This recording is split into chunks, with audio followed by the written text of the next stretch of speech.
bem-vindos ao canal Livre desta tarde. Nós vamos discutir hoje aqui, com a sua participação em casa, na rua, otimismo e pessimismo.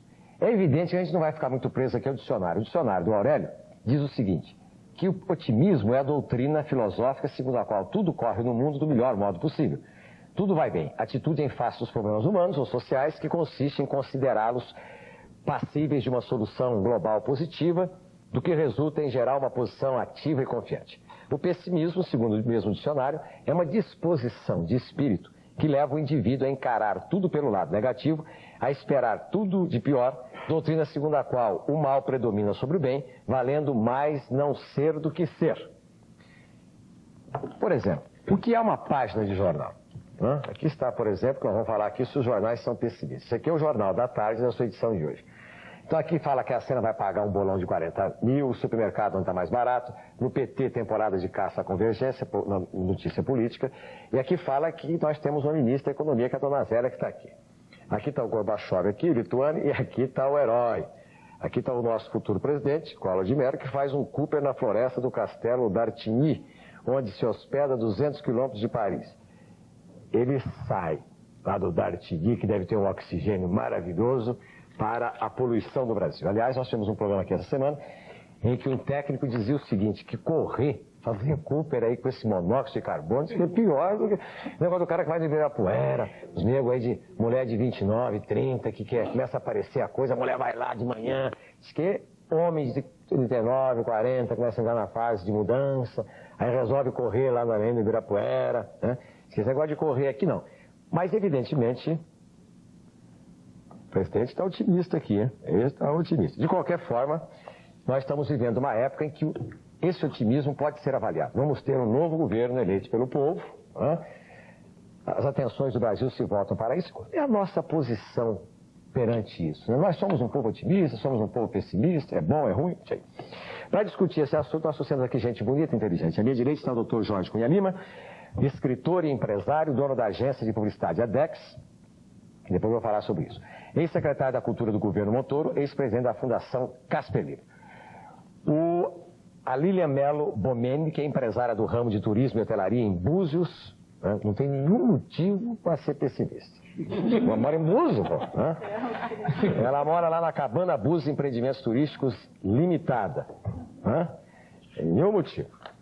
A doutora Terezinha Tomé Batista, que é psicóloga e que vai analisar a gente aqui, né, essas posições. O Caio Fernando de Abreu, que é escritor, que também tem uma posição sobre o assunto. O doutor Enéas Ferreira Carneiro, que está aí montando um partido político, está expandindo no processo de expansão. Os senhores o conhecem muito bem, é cardiologista, professor de eletrocardiografia no Rio e aqui em São Paulo. E ex-candidato à presidência da República.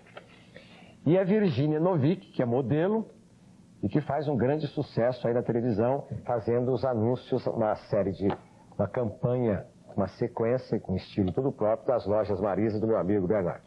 Pois bem, isso colocado, o doutor Jorge Cunha Lima diz que ele é otimista. Ele diz assim, eu sou otimista porque a vida é... Não fica nem o Jorge é muito mais bonito que eu. Sou otimista porque a vida é ótima, a situação econômica ruim do país pode ser atribuída a pessimistas que especulam e ganham dinheiro com isso. Agora vamos ver aqui a minha amiga Lília, lá de Búzios. Ela diz, eu acredito que o povo está muito pessimista porque ele não tem conhecimento do que pode acontecer, apesar do brasileiro tem como característica o otimismo. Eu, como empresária, diz a Lília, acredito que a situação financeira do país tende a melhorar com o decorrer dos meses.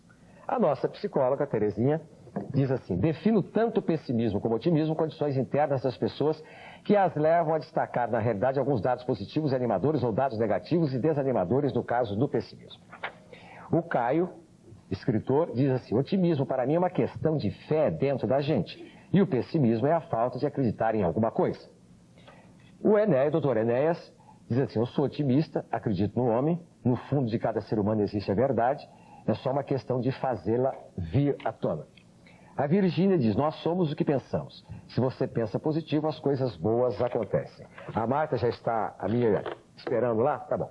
Então, esta é uma posição rápida, bem curtinha, bem condensadinha de cada um aqui, porque partir para analisar o problema lá, os outros aspectos do problema. Por exemplo, os brasileiros são otimistas ou pessimistas? Uma questão que nós vamos levantar aqui. A família, segundo uma pesquisa que foi feita agora, tem uma imagem negativa para os brasileiros. Por que isso? A família nossa aqui. O jornal pode ser considerado um veículo pessimista. Tem gente que diz que lê jornal. Eu conheci uma pessoa em São Paulo, não vou falar porque eu quero falar pouco hoje. O sujeito aqui em São Paulo começou a ficar rico o dia que ele fez o seguinte. Ele falou, eu vou só especular aonde o governo fizer melhoria. Então ele ficava de olho na prefeitura do governo. Abriu uma estrada ali, ele já comprava um terreno, fazia um loteamentozinho e não lia jornal. Ficou rico. Diz que o jornal atrapalhava, não sei. Não estou dizendo que a pessoa não deva ler jornal. Eu acho que o jornal é um instrumento de urbanização, de civilidade. Mas não, vamos discutir isso aqui. Religião. A religião é pessimista ou otimista? A religião católica, cristã, espírita. Os jovens são otimistas por natureza? A gente é otimista quando é jovem? São alguns dos temas que nós vamos discutir aqui. A minha musa vespertina, Marta Morozinho, queimada de sol, faceira e redonda, está com o povo na rua. Você é otimista ou pessimista, Martinha? Otimista, Ney. E olha só, que dia que a gente tem hoje para esse programa. 32 graus aqui no centro da cidade e as pessoas alegres, sorridentes, até todo mundo animado porque o prêmio da Loto está acumulado, todo mundo já apostou, já comprou bilhete, o senhor já apostou? Tranquilo, e pretendo ganhar. Ganhando ou não ganhando, sou sempre otimista. Vou um dia beliscar para viver na vida melhor, né? É, né? E você é otimista? Eu não sou otimista. Não, todo mundo falando que jovem é otimista. Não, eu não sou otimista pela seguinte questão. Eu tenho 15 anos, certo? Nunca, politicamente eu não sou otimista. Eu não sei quando que... Eu não tenho ideia quando que o Brasil vai melhorar, entendeu? Eu não sei, eu não levo fé, não boto fé. E no amor, assim, quando você paquera, pelo menos você é otimista que a garota vai dar bola? Aí em certos casos sim, em outros casos não. Leva muito. E você é otimista? Sou otimista. Acha que o povo brasileiro é otimista? É, a maioria são, né? E você também é otimista? Eu sou sim, sempre fui, sempre você. E o meu maior otimismo nos últimos tempos é o novo governo aí, tô botando uma fé nele, ele vai mudar muita coisa. Na circunstância que o nosso país se encontra, todo mundo tá proibido de ser pessimista, tem que ser otimista com ele vai mudar muita coisa. Tá tudo errado e vai melhorar, eu tenho certeza. Nossa, que legal. Vamos voltar pro estúdio, Ney? Gostei muito das entrevistas, esse menino de 15 anos está se envolvido fisicamente e politicamente, tá bom. Agora, tem uma coisa curiosa aqui. A última entrevista que você fez aí cabe exatamente dentro de uma pesquisa que eu tenho aqui. Apesar de estarmos atravessando um momento de crise atualmente no Brasil, o povo brasileiro demonstra otimismo e esperança sempre que se fala em mudanças. Então, está batendo aqui. A partir desse instante, eu silencio e vou aprender com os senhores, senhoras e senhoritas. Eu vou começar aqui com o Jorge, e todo mundo pode apartear o Jorge a hora que quiser, entendeu? E a pergunta básica é a seguinte: os brasileiros, historicamente, culturalmente, como dizem os economistas, estruturalmente, conjunturalmente, os brasileiros são otimistas ou pessimistas? Eu acho que o brasileiro é delirantemente otimista, porque aguentar o foguete que o brasileiro aguenta e renovar as esperanças toda vez que a conjuntura possibilita. Você passa uma tremenda de uma ditadura, uma tremenda de uma dificuldade. Vem uma campanha das diretas, o povo se engaja com um otimismo fantástico. Você tem as frustrações da abertura, não sei o quê. Vem uma eleição, o povo se engaja. Ninguém pode dizer que essa eleição não foi um espetáculo fantástico de civismo, entende? No sentido do engajamento popular. Até criança estava fazendo campanha. Então, é um povo incorrigivelmente otimista. Agora, esse otimismo social vem muito da conjuntura que é oferecida a esse povo. É evidente que, na medida em que se joga em cima desse povo uma inflação que tira o valor da moeda, e tirando o valor da moeda, tira o valor da esperança e tal, o povo tem, cada knockdown, é um boxe no qual o povo só leva paulada. E, no entanto, qualquer portinha que se abra, qualquer esperança que se abra, a fé que é intrínseca do povo, como dizia o Caio, essa fé que está dentro, o povo se revela otimista. Então, o que eu acho é que, realmente, se transformar esse otimismo do povo brasileiro numa potencialidade, num engajamento real nos meios de produção, na participação na renda desse país, na participação das decisões, esse otimismo vai virar um fenômeno político irresistível. Se não, esse otimismo pode virar ódio. E se virar ódio, esse ódio pode causar alguns dissabores, entende? Na estrutura desse país. Então eu acho que nós estamos ainda em tempo. Remember cruzado. Vocês viram alguma coisa igual à participação popular no cruzado, na defesa da moeda, na defesa desse país como cruzado? É muito raro uma coisa como aquela. E o povo ali foi desiludido, porque razões políticas impediram que o cruzado fosse tratado como um fenômeno econômico sério, entende? O cruzado foi violentado não pela falta de otimismo do povo, o cruzado foi violentado pela falta de competência política do governo. Entende? Então eu acho que o povo é otimista e não podemos destruir esse valor do povo brasileiro. Lívia, você acha que o otimismo é uma questão geográfica? Você acha que o fato de morar... Você trabalha no segmento turismo. Eu faço todas as apresentações nos últimos 10 anos da ABAV. A ABAV é a Associação Nacional dos Agentes de Viagem do Brasil. Eles fazem um congresso anual em cada capital do Brasil, que no mínimo junta 4, 5, 6 mil pessoas ligadas ao setor. Eu nunca vi uma gente tão alegre, tão otimista como o pessoal do turismo. Verdade. Bom, de princípio, daí eu não moro em Búzios, eu moro aqui em São Paulo. E realmente eu penso, eu estou em Búzios e quando posso estou sempre lá. Que, aliás, como você falou, é um lugar maravilhoso, a gente fica mesmo com um astral muito bom. Eu não sei por que nós do turismo realmente somos alegres. Nós somos alegres porque acreditamos e vendemos alegria. Porque todo mundo que vai viajar, viaja com alegria. Então é uma forma, o pessoal já se prepara, já se vai com família, se não vai, se é o executivo que está indo, ele sempre está vai fazer negócio, ele sempre está com uma expectativa, um otimismo. Que a felicidade vai encontrar felicidade lá. Então, eu acho que é isso aí que gera na gente, apesar de ser difícil, porque nós vivemos duramente com a concorrência, com uma série de coisas, mas eu acredito realmente que é uma forma, eu acho que é isso que dá essa alegria pra gente, é vender justamente a felicidade, o otimismo e a esperança. Isso, eles não têm queixa, porque eu tenho informações que não tem mais avião para o exterior, passagens de aviões até o mês de março. Tá? Isso aí é um segmento da sociedade rica, que ganha na especulação ou não. Mas eu tenho informação também que no Nordeste para cá não tem mais passagem nos próximos 2, 3 meses. Né? Verdade. De qualquer forma, as pessoas, os mais variados segmentos, mas isso também não é um dado para a gente dizer assim, porque está todo mundo viajando, está tudo bem, porque não está todo mundo viajando também. Né? Deve estar bem para quem está viajando. Doutor Enéas, esse negócio de otimismo e pessimismo, isso afeta o coração do homem? Veja. Então vamos fazer o seguinte, vamos relaxar agora, tomar uma água, nós voltamos daqui a pouco em close com o Dr. Enéas. Nós estamos conversando sobre pessimismo e otimismo e sobre o povo brasileiro. Os brasileiros são otimistas ou pessimistas? A palavra estava com o Dr. Enéas. O hábito de andar com a memória, não perdi, desde o período dos 15 segundos. O que eu queria dizer, assim, de modo bem simples, é o seguinte, já a pergunta ilustre aí que este programa, doutor Enéas, seja um prenúncio do seu futuro político com mais tempo e com mais voto. Ou seja, aqui o senhor vai ter mais de 30 segundos. Amanhã o seu partido vai ter mais diretório. Na próxima eleição o senhor vai ter mais votos. Obrigado, senhor. Se bem que eu repito o que disse desde o início, eu não sou candidato a nada nos próximos 5 anos, eu mantenho isso, por favor. Bem claro. É sobre otimismo. Qualquer pessoa que estuda um pouquinho, que se preocupa com ciência no nosso mundo, qualquer pessoa, e aqui é uma pessoa do lado, que é doutora em psicologia, percebe o seguinte, a natureza é extraordinariamente bem feita. Existe uma ordem em tudo que a gente vê. E as coisas vivas, nós em particular, nós temos uma capacidade de adaptação extraordinária. Esta coisa fantástica que é a vida, na verdade é resultado de processos que se passam a cada instante numa instabilidade terrível. E, no entanto, um ser vivo, qualquer um de nós, mantém-se vivo durante 7 décadas. Veja, nós estamos com uma iluminação férica aqui, mas não há necessidade disso para a pessoa ver.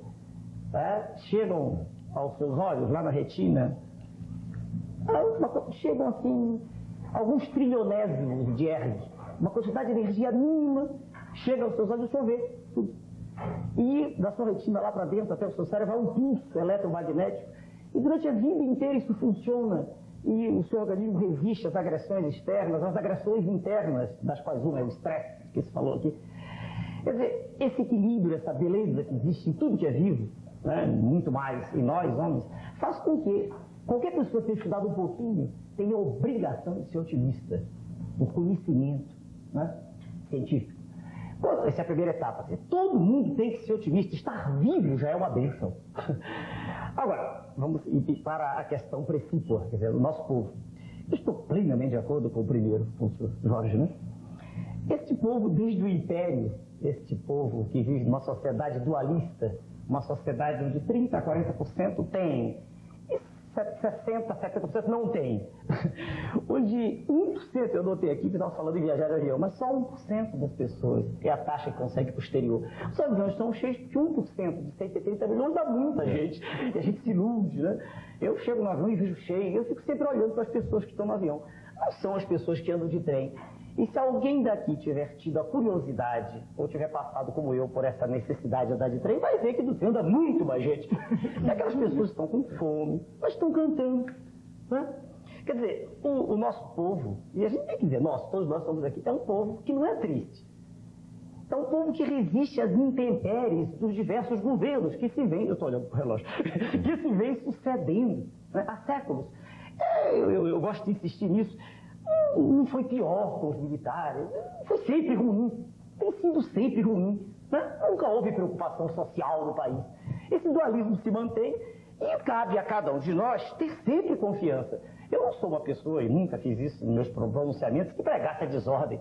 Não, nós temos que ter confiança. Sua Excelência, o Presidente da República eleito, tem muito a fazer. Vai fazer? Não sei. Alguma coisa será feita, porque sempre algo é feito. Sempre algo, né? Fecham-se alguns ministérios, abrem-se outros, né? Transformam-se em secretarias. Quer dizer, mas o conjunto como um todo anda para frente. As conquistas sociais vão sendo feitas, pouco a pouco. Então, a meu ver, o povo como um todo, como essa massa que ele serviu, ele é otimista porque não tem outro jeito. Senão ele morre. Passa fome, mas é otimista. Vive debaixo de um viaduto, mas é otimista. Isso é uma qualidade desse povo sofrido, que vem dessa miscigenação racial, né? Quer dizer, é um povo que canta. Daqui a pouco nós estamos em fevereiro, está todo mundo cantando nas ruas. Daqui a pouco é a Copa do Mundo. Isso é ótimo, isso deve ser estimulado, porque é uma maneira de sobreviver, né? Então, não há o que achar. O povo é otimista. É só ter olhos claros para ver. O nosso povo é otimista, não é pessimista. Não há o que achar, é otimista.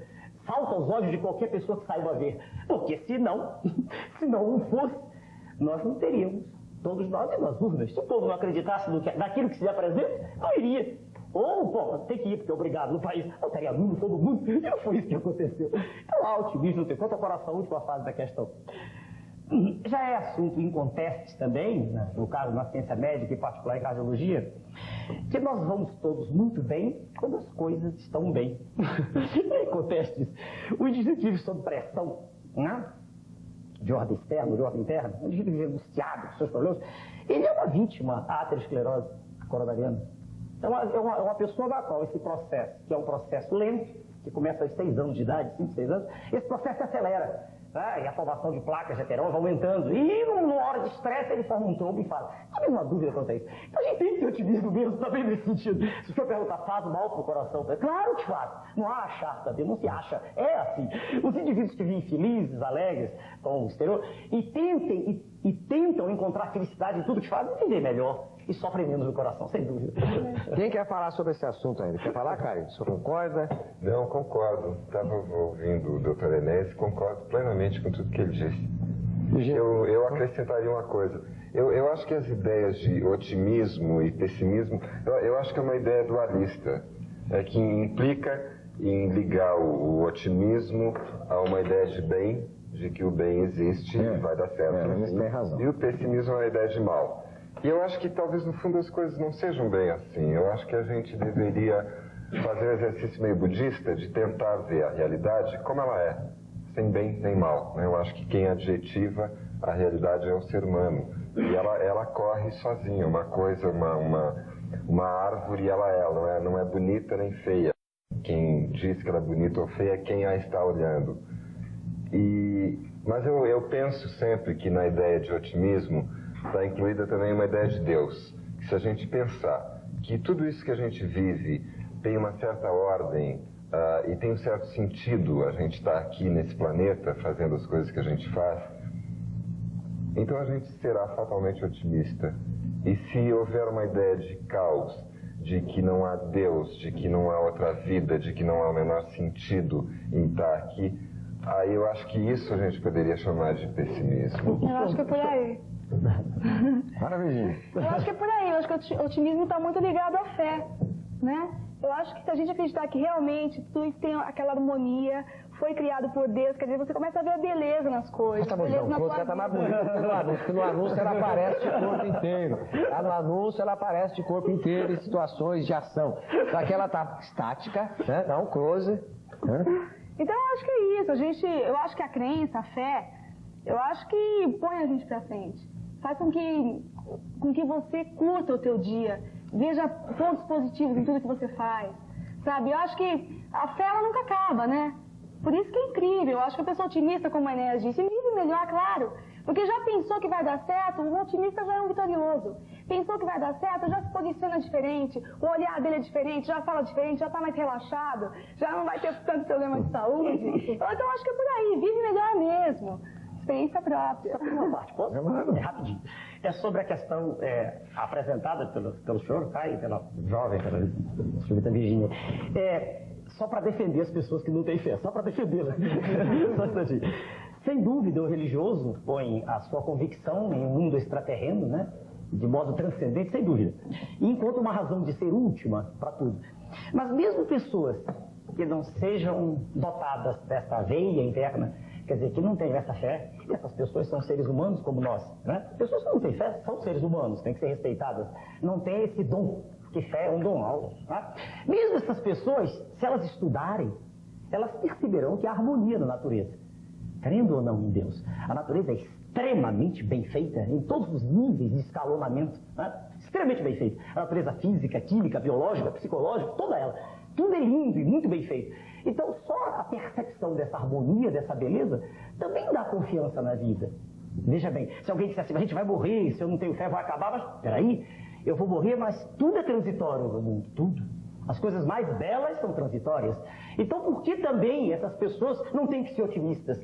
Pois como eu comecei dizendo, já é uma bênção estar aqui, para que cada um de nós esteja aqui, nós passamos por um processo de seleção desde a ideia de Deus que eu falo, não como um ser de barbas brancas, cuidando de todos nós. Eu acho que Deus pode ser o rio, pode ser a árvore, pode ser a faz energias, eu acho que é energia nossa. Eu só quis dizer que o antropomorfismo, né, no caso de Deus, não é fundamental para isso. Não é. É porque a gente tem muitas pessoas, a população inteira nos ouve. Eu acho que o otimista é aquele ser humano que tem olhos para ver esse tipo de coisa. O olhar para o exterior, o olhar para si mesmo, dignifica, né? Sim. Mostra que nós somos um pedaço do universo que tem consciência de si mesmo. Só isso já é uma bênção. Nós somos diferentes da matéria inanimada, né? E dos primos irmãos da escala filogenética também. Eu podia perguntar aqui se o doutor Enéas acredita em Deus, mas eu vou deixar essa pergunta para o companheiro Boris Casoy para a próxima campanha política. Terezinha, o que você acha de tudo isso aí, Terezinha? Eu queria dar uma parte no que o Caio comentou, né? Acho que a gente deve cuidar mesmo para não se entrar ou otimista ou pessimista, né? Mas, do meu ponto de vista, eu penso assim, quer dizer, cada ser humano olha a realidade e como você comentou mesmo, né? E ele coloca os seus adjetivos próprios, né? Então, quando a gente fala em pessimismo e otimismo, eu penso que a gente está falando da emoção que cada um coloca na realidade, né? Ou você olha a realidade nua e crua e analisa como um cientista, ou como... Precisa dizer o que é a realidade nua e crua. Isso. É difícil. Mas aquela até matemática, né? Vai acontecer isso porque aquilo, ou vai deixar de acontecer isso porque aquilo. E o ser humano tem esse espírito mais realista, ele vai ou ser pessimista ou ser otimista. Quer dizer, eu vejo isso como uma colocação de emoção na interpretação da realidade. Esse programa aqui chama-se Canal Livre. E recebeu um prêmio aqui, evidentemente, eu estou aqui desde setembro, o prêmio é integralmente dedicado à equipe que fazia o programa antes de setembro. Recebeu o prêmio da PCA como o programa de debate mais importante da televisão brasileira. Então, a equipe comandada pela minha querida amiga, extraordinária profissional Silvia Popovic, e toda a sua equipe de produção e direção, que uma parte trabalha nesse programa, é que são responsáveis por esse prêmio. Eu só mantenho aqui o ideal de liberdade. Então, vamos fazer uma pauta no ar. Aqui está escrito assim: a família, segundo pesquisa, tem uma imagem negativa para a brasileira. Mas, no fundo, baseado numa pesquisa, quer dizer o seguinte, que a família afetada pela crise econômica, algumas famílias, elas são mais decadentes, não sei o quê. Então, eu quero propor o seguinte aos senhores. O que os senhores querem discutir agora? A família tem imagem negativa para os brasileiros ou a propaganda sempre passa otimismo somente pela televisão? Qual é o assunto que vocês acham mais interessante discutir? Vamos lá. Qual dos dois? Desculpa, Ney. Mais atual, né? Não seria a família, né? Se tá negativo ou não. O que você acha, tá? Acho que não. Eu acho que, inclusive, toda essa dificuldade que vai criando numa família, eu acho até que vai dando união. Sabe? Muitas vezes pode dar confusões e tal, mas você vai... Vou perguntar pro povo lá. Martinha, pergunta pros meus amigos aí se as dificuldades econômicas, a dona de casa vai na feira, cada dia sobe o preço, agora está subindo menos de 24 horas, né? O preço das coisas, do salário não, o salário eles fazem pelo IPC, mas o diário é pela PTN, é até fiscal, né? Então, anuidade escolar, a família de um modo geral, as pessoas acham que a crise, as dificuldades unem mais as pessoas dentro do lar da família ou provocam cisões, separações, distúrbios. Martinha? Vamos saber isso, então, e também que conceito as pessoas têm da família. Se é fácil conviver em família, se é positivo. O senhor, por exemplo, o que acha? Que a conjuntura, tudo que envolve a sociedade, economia, política, acaba influenciando nas relações familiares?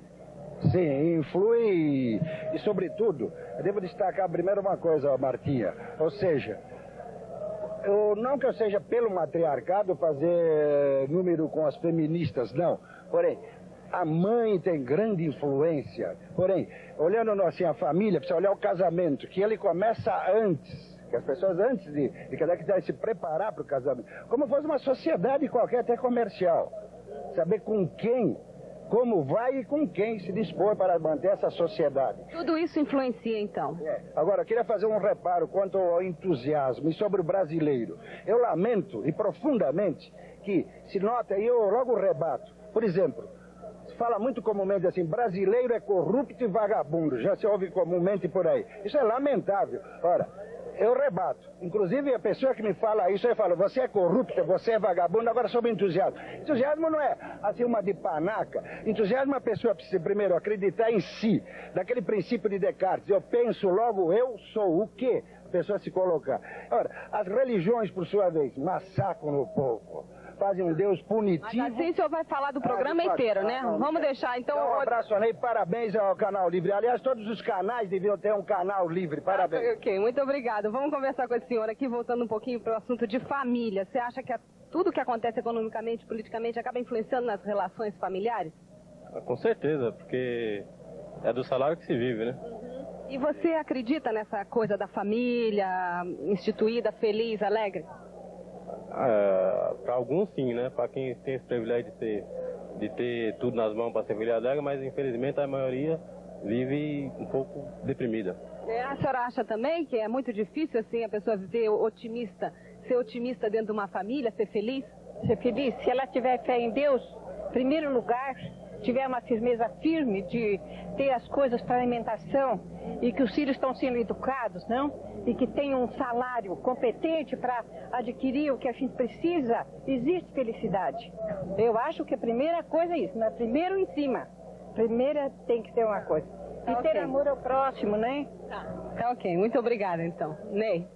Perfeito, Martina. Vamos voltar com a família, com a televisão. Aí a dona Virgínia vai falar que ela é uma agente do otimismo, né? Uma agente ativa do otimismo. Vamos voltar no próximo bloco.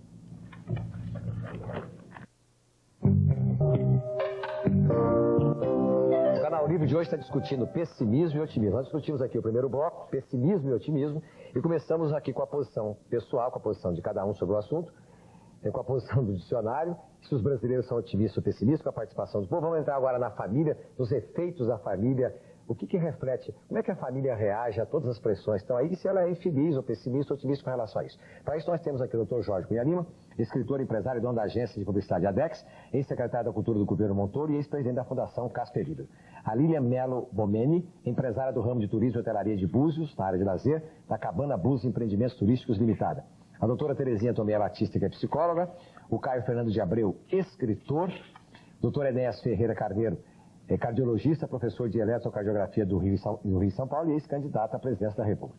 E a Virgínia Novick, modelo e gerente de uma empresa comercial de varejo, que é as Lojas Marins. Pois bem, então agora os senhores se virem, negócio da família. Quem concorda ou não concorda, como é que fica o negócio? A Lília tem uma posição otimista, né, com relação a esse assunto? Tem. Eu acho que, por um lado, pode dar problemas, mas eu acho que quando já está também tudo desestruturado, porque do momento que as pessoas têm problemas, a tendência é se unir. Sabe, eu acho que as pessoas começam a procurar um caminho, começam a trabalhar mais, ou começam a se dedicar mais, ou começam do lado, pode ter problemas, agora eu acho que do lado dos jovens, por exemplo, está existindo uma união maior, porque a dificuldade está maior, então está existindo uma maior união. Quer dizer, antigamente as pessoas não pensavam em se unir, em casar, hoje em dia já estão pensando em casar, já estão pensando em se unir. O que você acha disso, Virginia? Eu acho que sim, eu acho que talvez esse fato do casamento está mais em evidência, talvez por esse lance da AIDS, né? O pessoal está mais se unindo, não sei, porque eu acredito que infelizmente o ser humano está muito individualista, né? Então isso é um fator tão negativo. Pois é, mas talvez não seja tanto a AIDS, tudo bem, mas eu acho que justamente o poder aquisitivo bom, eu vou morar sozinho, mas se eu estou morando sozinho, por que eu não vou dividir com a pessoa que eu gosto? Então nós dois vamos viver juntos, vamos trabalhar, vamos dois dividir. Eu acho que isso talvez esteja unindo um pouco mais, porque antigamente é o que você fala. As pessoas estavam muito individuais, cada um na sua, ninguém quer nada, ninguém quer compromisso, ninguém quer assumir nada, né? Acho que hoje por um lado, as pessoas estão se unindo mais, estão se preocupando mais com as outras pessoas. Eu penso assim. Por que isso, Tereza? E a família ainda é o núcleo de formação do indivíduo, né? Tanto a formação de personalidade quanto a formação afetiva. E ainda é o núcleo que dá segurança afetiva, até nessa situação que a gente está discutindo de insegurança geral, isso é muito importante, né? Eu não concordo com isso que é dito na pesquisa, pelo menos me baseando na minha experiência pessoal e profissional. A minha impressão é que essa questão familiar está sendo mais valorizada. Eu interpreto um pouco até pela questão da dificuldade geral em que a gente se encontra, acho que não só no Brasil, né, no mundo, muita dificuldade do relacionamento interpessoal. Acho que a família ainda favorece, ainda assegura o indivíduo de coisas que ele não encontra fora. Então a impressão que eu tenho é que está se voltando mesmo para a família. Não há dúvida, né? Não há dúvida que a família é núcleo fundamental. Não há dúvida quanto a isso. Agora, sobre a questão econômica, a gente precisa ter cuidado, mais uma vez. Porque quando uma pessoa recebe um estipêndio mensal, uma remuneração, eu tinha conversado isso antes com a doutora, que é insuficiente para as suas necessidades básicas, quer dizer, para aquilo a que, né? Qualquer ser humano está voltado, no mínimo, que é alimentar-se, morar. Quando essas necessidades fundamentais não estão sendo mais satisfeitas, começa a haver uma deterioração no relacionamento. Imagine um chefe de família que chega em casa, isso é a regra agora, e ele traz o salário e 3, 4, 5 dias depois o dinheiro se esvai, evaneceu-se com a pomada da pele. Isso cria mal-estar. Porque a esposa vira para ele e diz assim, escuta, o que é que eu faço? E se ela trabalha em sono e os meninos se irritam? Então a gente não pode fugir disso, de forma nenhuma. Esse é o ponto, a meu ver, nevrálgico. Se alguém me pergunta sempre assim, qual é o maior problema do país? Eu não tenho dúvida em responder. É claro que a educação é um problema gigantesco. Faz um concurso para ano passado, em Pernambuco, 1.800 pessoas passam um. Quer dizer, claro que está ruim, todo mundo sabe disso. Saúde está ruim, mas o maior problema, o que entra na casa, o que deteriora as relações, é a inflação, sem dúvida. Isso até para pessoas já de classe média já está sendo assim, né? Já me ouviram? Isso faz com que se olhe até um sentimento bom. Porque a pessoa não sabe como conviver com isso, fica desesperada. E quem não tem dinheiro para a sua subsistência não está bem. E não estando bem, não está bem consigo mesmo, não está bem com o outro. E tudo vai caminhando num processo de deterioração terrível, né? Esse assim eu vejo. Tá? Nesse sentido, no sentido de que essa situação de que nós todos estamos participando, desse processo terrível, do qual nunca houve exemplo, né, na história do país, isso, a meu ver, piora muito a situação familiar. Sem dúvida, também.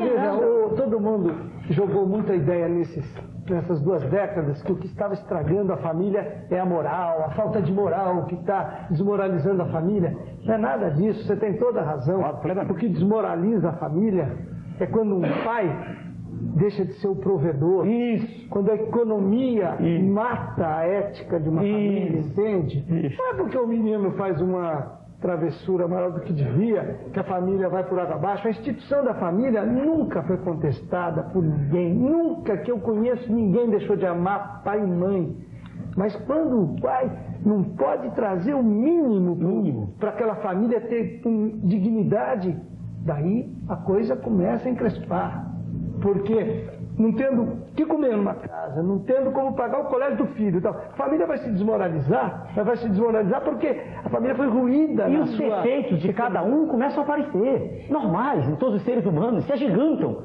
Coisas a que a gente não dava atenção são coisas agora que nos incomodam. Eu ouvi um professor, muito meu amigo, já faleceu, o chefe do CTI, dizia assim, ele dizia assim, quando falta dinheiro, tudo fica mal. Lembrando, como você está dizendo, você poderia até dizer que o ser humano, se não tem as necessidades básicas feitas, nem é ser humano. Não é ser humano. Quer dizer, ele continua sendo. Não, ele continua sendo, mas passa a comportar se estivesse na selva. Ele continua sendo, mas passa a comportar-se como se não o fosse.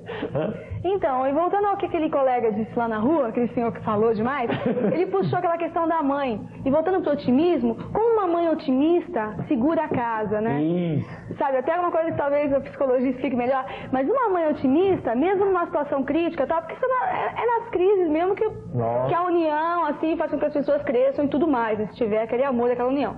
Mas uma mãe otimista tem um papel tão incrível, e ele falou disso e ficou aqui na minha cabeça. Assim, a imagem da mãe é insubstituível. É incrível, né? O otimismo da mãe. Uma mãe pessimista dança a casa, cai. O escritor necessariamente tem que ser pessimista? O escritor o quê? Não vi escritor. Sim, um escritor tem que ser intelectual. pessimista. É aqui tomado o escritor como exemplo de um intelectual. Não sei, eu me debato tanto com essa ideia de otimismo, pessimismo. Na verdade, eu não sei direito o que quer dizer isso, né? Outro dia, um rapaz foi fazer uma entrevista comigo e me perguntou por que os meus textos eram, em geral, muito introvertidos e talvez pessimistas. Aí eu perguntei para ele, tá bom, então me dá um exemplo de um bom escritor otimista. Clarice Lispector, Beckett, que acabou de morrer, Dostoiévski, Augusto Range. Foi chamado poeta da morte pelos que não o entenderam, né? Não tinham inteligência para perceber. Poemas de uma tristeza enorme. Então eu não sei, eu acho que todo escritor tem uma sensação de melancolia ao contemplar o humano, que poderia ser tão mais rico e tão maior do que realmente é se não fossem as realidades sociais, os governantes tão medonhos. O escritor penetra na alma, né? Ele vai lá dentro. E quando ele vai lá dentro, ele dissecando a realidade, ele fica triste. Eu não sei, Estou perto do sim. O médico também. A mais bela expressão da dor estética, isso é do Augusto dos Anjos, consiste essencialmente na alegria, né? Exato. Era o Oswald de Andrade que dizia, a alegria é a prova dos 9. Né? Vamos ver quem sente. Eu acho que a alegria não é fácil. Não. A alegria é muito mais difícil do que a tristeza. Só 30 segundos. Por exemplo, a dona Terezinha, quando ela tem problema, ela vai fazer análise. Quer dizer, todo analista faz análise com o outro analista, vai descarregar. Né? Todo padre, o padre fica no confessionário lá, depois o padre confessa com o outro padre para também dar uma descarga. Quer dizer, todas as pessoas. O médico fala com o outro. Quer dizer, todas as pessoas que tratam individualmente com as pessoas têm que descarregar em algum lugar. Amanhã no meu programa, no outro programa, o programa de Gonçalves Dias, às 22h30, amanhã sábado, o Chico Xavier, pela primeira vez nos últimos 5 anos, vem à televisão. Então ele faz uma prece, né? Depois ele faz umas previsões, né? Com 80 anos, andando de maca. Extraordinário. E eu fico pensando o seguinte, e perfeitamente conformado, quer dizer, eu, por exemplo, tenho dor de cabeça, o Jorge me telefona, vamos jantar? Não vou jantar porque eu estou com dor de cabeça. O Chico não, convidaram ele para vir aqui em São Paulo, ele vem de maca, porque ele acha que é natural, quer dizer, ele acha que se ele for melhorar para vir aqui, vai complicar muito a situação. E fico pensando nas filas que ele tem que atender sem ter a formação profissional e o descarrego da coisa, quer dizer, que também deve ser uma pessoa, não é um universo de pessoa, ele deve ser uma pessoa especial, a fé dele, a crença religiosa. Extremamente bem dotado, né? Agora vamos entrar num assunto aqui muito polêmico. De um modo geral, os críticos de televisão, né, intelectuais na primeira fase da manifestação intelectual, que o Jorge foi diretor de televisão, sabe disso, foi secretário de cultura do governo, geralmente as pessoas dizem assim, mas principalmente de um ponto de vista ideológico, né, político ideológico. Tá tudo ruim e o programa de televisão não é bom porque ele é alegre. Eu acho que até o PT teve uma coisa muito inteligente, das coisas que não saíram bem na campanha do PT, uma coisa que foi muito inteligente, que é o negócio de não, vote no Sou Lula e não tenha medo de ser feliz. Embora seja uma fase eminentemente eleitoral, é uma coisa muito importante, quer dizer, facções da esquerda do país que muitas delas trilhavam sempre o negócio da tristeza, admitiram agora a necessidade de ser feliz. Né? Muito bem. Então diz assim, o programa da Globo é bonito, não sei o quê, mas é para enganar o povo, porque aquele é o otimismo fabricado. A Bandeirantes faz aí um programa, o Ney bota as mulheres peladas lá no programa dele para distrair a atenção do povo está se ferrando. Então é o otimismo fabricado. A dona Virgínia chega com gás todo, com muito talento no seu anúncio, e levanta todo mundo. Quer dizer, isso é uma coisa que está sendo imposto para o povo, escrevendo. Enfim. Então eu vou perguntar para o povo lá embaixo o seguinte: Martinha, a propaganda, ela sempre é voltada para o otimismo, principalmente a televisão? O que eles acham? Então vamos lá, vamos saber também se eles estão vendo televisão, que assim é uma boa. Você, por exemplo, você acha que a propaganda, ela sempre procura mostrar uma imagem otimista, gente bonita, feliz, sorridente?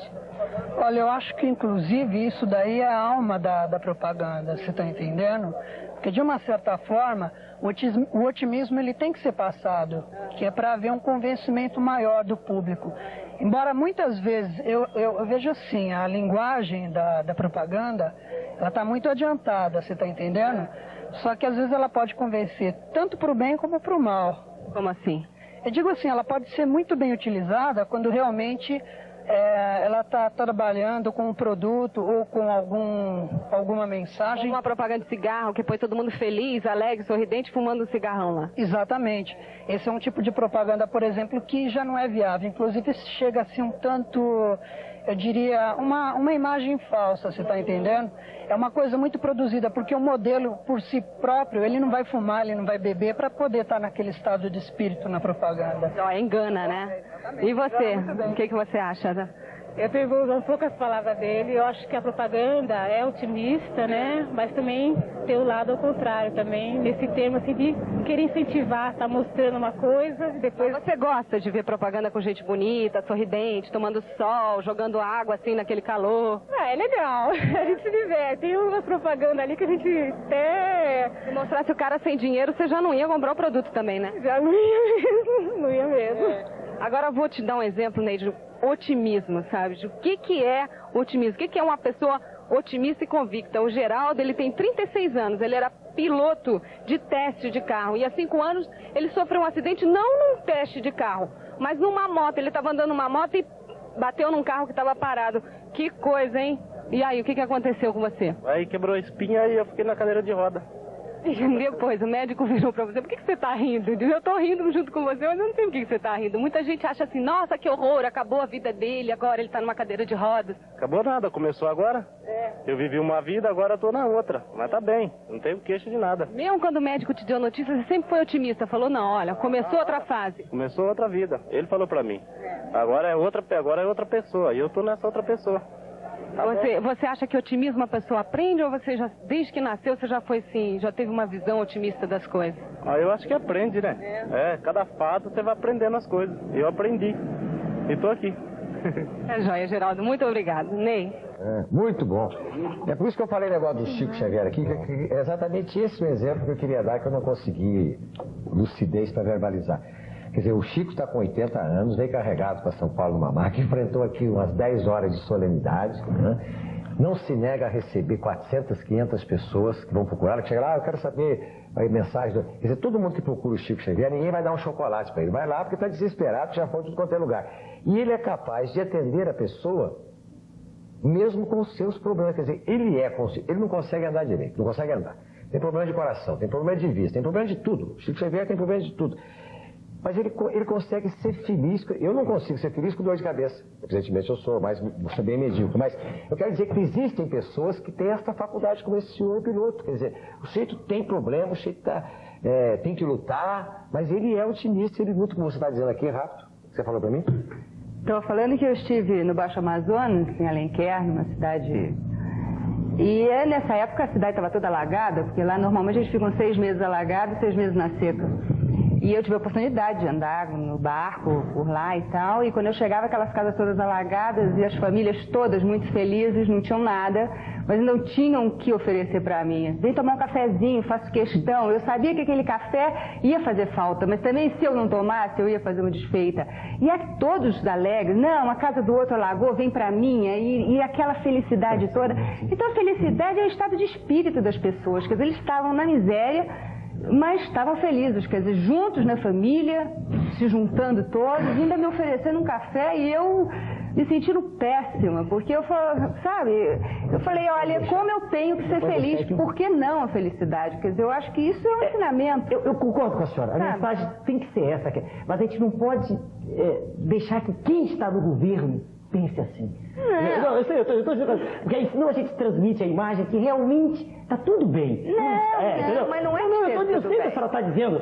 Eu sei, eu sou dessa origem, eu sei o que é passar por esse tipo de necessidade. Mas isso é bonito, essa solidariedade. Inclusive, as pessoas sabem dividir quando acontece isso. E quando a pessoa está bem, ela não sabe dividir. Agora, quando a pessoa está mal, ela divide. Porque se tem numa caça, eles pegam um veado, aí traz esse veado e divide entre todos os outros que estão ali. Quer dizer, eles não comem sozinhos. Eles também são miseráveis. Solidariedade extraordinária. Então, a solidariedade é uma coisa incrível. Mas só a gente indo nesses lugares, saindo de onde a gente vive, que tem miséria, mas a miséria perto da miséria lá é menor. Quer dizer, então sempre tem um caso pior do que aquele que está se vivendo. Solidariedade. Eu tenho um amigo meu que costumava dizer que os meus irmãos de Minas Gerais, que o mineiro só é solidário no câncer. Só que tem um problema, tem gente que nem é na AIDS. Vamos voltar depois do intervalo com a Virgínia e o Jorge vai fazer uma colocação revolucionária aqui, daqui a pouco. Virgínia, você trabalha nas lojas Marisa. Você já trabalhava lá, não é isso? Não. Onde você nasceu? Onde eu nasci? Em São Paulo. São Paulo, capital. Aí? Não, eu era modelo, fui para a Europa, fiz cursos de artes, decidi ser atriz, bailarina. Bom, vou fazer artes. E comecei a fazer comerciais, de repente encontrei o Ricardo Vanchin, que é o diretor da campanha, e ele achou que eu me encaixava perfeitamente bem ao personagem, então eu comecei fazendo o personagem da gerente, que saiu do jornal, meu perfil, mas é o perfil da personagem, não o meu perfil. Claro. Que é gerente. Então a sua atividade profissional sempre foi ligada à carreira de modelo, de manequim e na área artística. Né? Muito bem. Então agora a pergunta é a seguinte. O otimismo que você passa, a alegria, a descontração, é mais você ou é o personagem? Tem muito de mim, desse lado realmente tem muito dessa Virgínia. Eu sou super otimista e eu tive a felicidade de estar podendo fazer uma coisa que eu acredito. Que realmente o que eu estou falando ali é a real do povo brasileiro, da mulher brasileira. Então é muito gostoso, é um prazer estar ali podendo falar, sabe? Que se tá caro não compra, se comprou uma coisa e tá estragado, vai e reclama, sabe? Falar que tem que dar toque, que tem que usar cinto de segurança, que tem que usar camisinha. Eu acho uma bênção poder estar falando disso. Isso é incrível. Agora, eu tenho essa felicidade de poder estar no set de filmagem com o roteiro na mão e estar acreditando no que eu estou falando. Mas é óbvio que a publicidade passa, acredita, é otimista, tem que ser, né? Porque tem que ser otimista mesmo, para poder ter um resultado positivo, para já estar acreditando que vai ter um retorno positivo. Mas eu realmente tenho a felicidade de estar podendo fazer uma coisa que eu acredito. Agora, tem uma questão assim. De um modo geral, muito simples, a maioria das pessoas pode pensar o seguinte, 2 pontos. O poder, as elites governantes, as pessoas mais ricas, os poderosos, eles têm interesse em financiar o otimismo na televisão, no rádio, nos jornais, nas revistas, porque manter o status quo, a gente não tem que fazer reforma nenhuma, e a coisa fica por aí. Agora eu pergunto o seguinte, isso é verdade? E pergunto o seguinte, e o pessimismo também pode ser manipulado? Como é que funciona isso? Vamos começar com o Dr. Jorge. Você veja o seguinte, quem é otimista autêntico é aquele cara que está lá no viaduto e que respondeu para a Martina. Quem é generoso, autêntico, é aquele cidadão que você falou que divide a carne, divide o café no infortúnio. É evidente que a publicidade tem que usar o otimismo, tudo isso como um fator de mercado, de estímulo ao consumo, tudo isso está correto do ponto de vista técnico. Agora, do ponto de vista político, acho que nós temos que fazer desse programa, que é para isso, fazer uma denúncia. O pessimismo é usado no Brasil como especulação. Você vende mais jornal, você aumenta o preço de dólar, você faz tudo isso. Às vezes conscientemente, às vezes inconscientemente.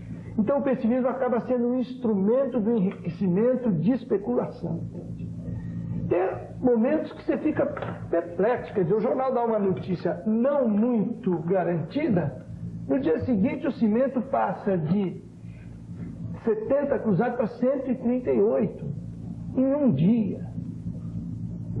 De repente vai o chefe da Casa Civil na televisão eu não sei se vocês lembram, no dia 23 de dezembro, na véspera de Natal, e diz: o governo perdeu todos os instrumentos de controle da inflação. O governo não vai mais controlar a inflação nesse país, não tem jeito. Pois bem, meus companheiros, na terça-feira, quando abriu o mercado, o dólar deu uma explodida de 14%, ficou 130% ou 140% acima do oficial. Acho que essas coisas têm que acabar. Não se pode. Ou se você faz por ingenuidade, quem é ingênuo não pode ter cargo público. Se você não faz por ingenuidade, você não pode fazer. Você não pode dizer que um presidente que está fazendo ainda cúpula na Europa vai congelar os preços, porque ele não falou isso. O presidente não falou que vai congelar os preços. O Collor de Mello não falou esse assunto. Então você não pode dizer que ele falou isso e de repente tudo subir de preço. Então essa construção do caos é muito favorecedora dos ricos. Porque numa enchente o pobre sai nadando e o rico sai de lancha. Entende? Enchente é ruim para pobre que vai nadando, vai no barquinho e tal. Agora, o rico sai de lancha, sai de helicóptero da enchente, entende? Então, temos que tomar muito cuidado e não fazer do pessimismo ou do caos um instrumento da especulação. É isso que eu queria pôr aqui pra gente. Quem quer falar alguma coisa sobre isso? Eu concordo plenamente com o que o Jorge disse e eu acrescentaria uma coisa. Eu acho que a mídia, às vezes, é muito perigosa. Porque eu me lembro fico pensando no resultado da eleição, né? Então, eu acho que o povo brasileiro está acostumado a digerir uma imagem física que não corresponde a ele mesmo. Por exemplo, as revistas, eu sou jornalista também, já trabalhei em vários jornais e revistas. Revistas de grande circulação, não vou citar nomes, não publicam fotos de pessoas feias, de pessoas sem dentes. A revista mais conhecida do Brasil não faz isso. Na televisão, na rede de televisão mais conhecida do Brasil, também raramente aparecem nas novelas e tal, pessoas feias. Então, o povo brasileiro, eu acho que tem uma imagem de si mesmo envergonhada, que não corresponde à realidade. E isso é muito mal. Como resultado disso, na eleição, eu esperei 30 anos para votar, nunca tinha votado, e sou obrigado a engolir um canastrão. Assim, um canastrão tipo Tarcísio Meira fazendo papel de pistoleiro. Eu acho isso um absurdo. E isso, para mim, é consequência da manipulação que a mídia faz no inconsciente coletivo brasileiro, que não gosta da sua própria imagem. Então, o brasileiro rejeitou uma figura como o Lula. Eu não sou petista, não sou lulista, sou gaúcho, brisolista total. Mas eu acho que o brasileiro rejeitou o Lula, que era a pessoa que mais se aproximava dele fisicamente, pela origem humilde, por toda a história de luta dele, e deu nisso. Quer dizer, o cara agora é eleito, não gosto nem de dizer o nome dele, e vai comer em Paris, vai em Brasília, não sei o quê, vai se hospedar em castelo, vai fazer Cooper. E eu acho que o brasileiro, no fundo, o brasileiro médio-baixo, fica achando isso bárbaro, porque mantém aquela imagem de príncipe, o poderoso, que não está sabendo dos problemas reais do país. Essa questão é extremamente complexa. Inclusive, eu não fico muito à vontade porque eu participei do processo, não como cidadão comum, mas estando lá dentro. Né? O senhor está bem a par de todos. É difícil. Eu tenho muita dificuldade de manifestar sobre isso, porque a conversa muda um pouco de fulcro, né? Então eu vou o seguinte, eu vou colocar uma outra questão aqui agora. Não é meio perigoso os senhores estarem aqui o tempo todo e o povo lá na rua admitindo que nós somos estruturalmente, necessariamente otimistas e que para nós, e não é um pouco perigoso também isso, o cara sentar lá no Palácio do Bandeirante aqui do lado, a prefeita sentar na cadeira dela e o outro sentar em Brasília e dizer assim, não, mas eles são otimistas, deixa o pau comer, deixa a coisa contar. Plenamente de acordo com a pergunta. Posso responder?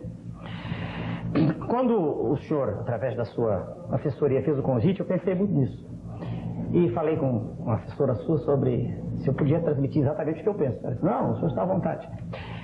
Eu entendo otimismo no sentido de cada um, quer dizer, cada um de nós, foi como eu comecei, a postulação minha inicial, cada um de nós, cada indivíduo como cidadão, tentar cumprir o seu dever de modo absolutamente independente do governo. A meu ver, como cidadão que sempre fui, o povo sobrevive ao governo. né? Para ser bem claro, contundente, nós não temos, há muito tempo, uma estrutura político-administrativa preocupada com o povo. Não.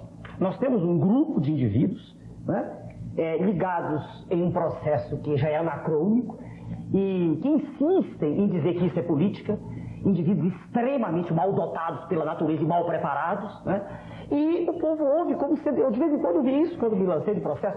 E aliás, um cidadão que é médico, do Mato Grosso do Sul, disse há pouco: Jesus, o senhor é professor de cardiologia, o senhor é homem sério, não se meta nisso. Meu Deus! Então política tem que ser para quem é analfabeto? Tem que ser para quem vive hipócritamente apertando a mão dos outros? Eu não penso assim. Veja bem, então, para responder com clareza, eu sou otimista no sentido de dizer que cada cidadão não sai quebrando o trem, não sai assaltando, porque ele não vai resolver nada com isso. E aí eu sou radicalmente contra a esquerda brasileira, semi-analfabeta, mal preparada, e tanto mal preparada que não consegue chegar ao poder com toda a força de que dispõe aí. Ninguém pode negar aqui a galvanização que foi esse processo agora. Quem vai negar isso? E no entanto perdeu mais uma vez. Mas, a meu ver, não é quebrando. Vamos nos lembrar do que houve nos últimos tempos no Rio de Janeiro, todo mundo sabe. Quebraram-se, eu não me lembro o número exato, mas quebraram-se alguns ônibus. O senhor jornalista está com o melhor, não lembra daquilo. Queimaram-se ônibus. Isso é uma demonstração de desespero do povo.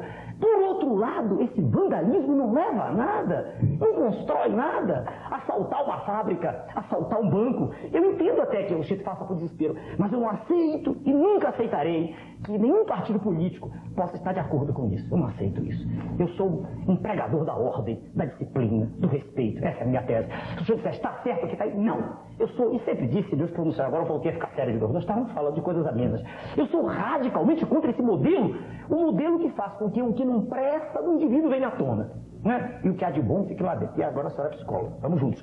O ser humano é uma mistura de anjo e demônio. O ser humano não é essencialmente bom nem essencialmente mal. É a educação que faz com que o que há de bom lhe seja. E esse modelo que aí está, modelo político, de falsidade, de hipocrisia, de não compromisso com a verdade, modelo em que a gente vê Sua Excelência, com todo respeito, estou virando para a tela, Sua Excelência, o Presidente da República diz num debate: eu não tenho dinheiro, inclusive, para comprar aquele aparelho de som. E as pessoas votam. E para pagar essa viagem à Europa. E esse indivíduo logo, peraí, deixa eu terminar. Eu estou dizendo exatamente, esse indivíduo logo depois, eu não estou atacando Sua Excelência, eu estou dizendo que, infelizmente, Sua Excelência mentiu diante das câmeras, se não tem dinheiro para comprar, e depois gasta 300 mil dólares. Eu não estou dizendo que ele não deva gastar, ele pode gastar até $1 milhão. Que se eu tivesse $1 milhão, 2, mas isso não é transmitir otimismo para ninguém. Não, isso é falso. Mas isso é falso. É mentira. Não estou defendendo o outro também, porque eu também não gosto do mesmo jeito. Você conhece minha posição? Eu fui claro, eu não gosto do modelo que está. Eu não gosto de desordem, nada disso. Eu não gosto de mentira, de cinismo. Eu digo o que eu penso. Agora, então, diante desse quadro, vamos então ser pessimistas? Dizer para o nosso cidadão humilde: não, o senhor chegue da sua casa, toque fogo na casa. Não! O senhor largue seu trabalho. Não! Chegue na mesma hora do seu trabalho, chegue no horário, seja rígido, cumpra a sua obrigação, seja qual for. Lute e acredite que virão dias melhores. Essa é a minha mensagem. Sempre é possível melhorar. Mas aí eu acho que a gente continua reduzido a um salve-se quem puder. Não. Na medida em que as elites governantes não fazem nada há muitos anos. Não. É um quando as pessoas, veja o senhor, quando as pessoas têm plena consciência, só a maneira de um homem se salvar é conhecendo. Só o conhecimento liberta o homem, mais nada. Na medida que uma pessoa estuda e tem consciência do mundo que a cerca, do mundo externo e do mundo interno, na medida que a pessoa tem uma ideia do universo em que ela vive, dos seus direitos e deveres, ela começa a viver melhor, ela respeita melhor seus semelhantes, ela fará melhor o seu trabalho e ela começará a perceber que é possível mudar o mundo em que ela vive. Essa é a minha mensagem. Eu concordo plenamente com você, mas eu acho que o governo tem que dar condições a essas pessoas. Foi o que eu disse agora, a gente não pode, a gente tem que esperar, mas não será que se o governo não der condições, o povo é que tem que dar condições. Assim você sabe que outro dia puder, que eu estou falando. Mas você veja, Enéas, outro dia eu tive com um cidadão que fez o roteiro do filme A Insustentável Leveza do Ser. E ele disse que teve com o Kundera há 6 meses atrás. E que o Kundera disse para ele o seguinte: olha, ô Carrière, vai levar 100 anos para mudar essa situação da Tchecoslováquia. Pois bem, o povo se uniu, quis mudar a situação. 6 meses depois, a previsão da insustentável leveza do ser era insustentável. O povo transformou pôs à sociedade. Então nós não podemos deixar só para que a decisão da nossa vida fique na mão dos governos. Você não acha que lá existe união? Você não acha que o nosso povo está precisando se unir? Claro. Você não acha que está todo mundo muito desunido? Claro. Eu acho que a questão aqui nosso tá certo, é um problema de governo, mas eu acho que é um problema do povo unido. Mas aí eu volto aqui no ponto. Eu acho que é um povo hipnotizado por uma fatia da mídia e que não aceita a sua própria imagem. No momento em que ele não aceita a sua própria imagem, não pode se unir, porque ele despreza o que é ele mesmo. Não, vamos ver o negócio da gente, você colocou a mídia? Martinha, pergunte por gentileza aos nossos telespectadores que estão aí, nossos amigos, o seguinte: se existe algum veículo de propaganda que seja pessimista, se eles acham que pode existir. E se existir, qual deles é o pessimista? O jornal, a revista, o rádio, a televisão, o cinema, o outdoor? Se um veículo pode ser pessimista, e qual que eles acham que é o mais pessimista? Então vamos lá, com a sua perguntinha. Você acha que tem algum veículo de comunicação que seja pessimista? Tudo é uma questão de estratégia de marketing. Eles procuram, na medida do possível, levar otimismo para o público consumidor. Agora, em cada um reflete assim, dependendo da mensagem, otimismo ou negativismo. Você acha que o jornal ele noticia isento mais para o lado do otimismo ou mais para o lado do pessimismo? Bom, ele procura vender a matéria dele. Se a matéria negativa der dinheiro, ele explora a negativa. É igual um jornal que existe aqui na capital, que é de linha sensacionalista. E aquele que der uma matéria positiva, ele explora a parte positiva. O senhor concorda com ele? Eu concordo. Concordo sim. Nós vimos agora há poucos dias uma notícia. Ela é totalmente pessimista. Aliás, vem de encontro com aquilo que o povo brasileiro, ele pede que haja mais moralidade.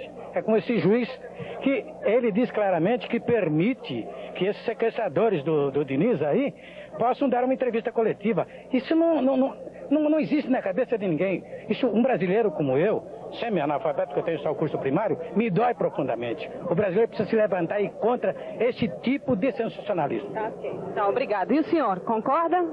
Ou concorda não, porque você não estava ouvindo, né? Acha que tem algum meio de comunicação que seja pessimista? Não, o que eu considero é que, infelizmente, todo o meio de comunicação ele é condicionado a determinados fatores. E aí sim ele se transforma em otimista ou não otimista, segundo os interesses de quem o está patrocinando. Nós não temos uma informação isenta. Ok, muito obrigado. Ney?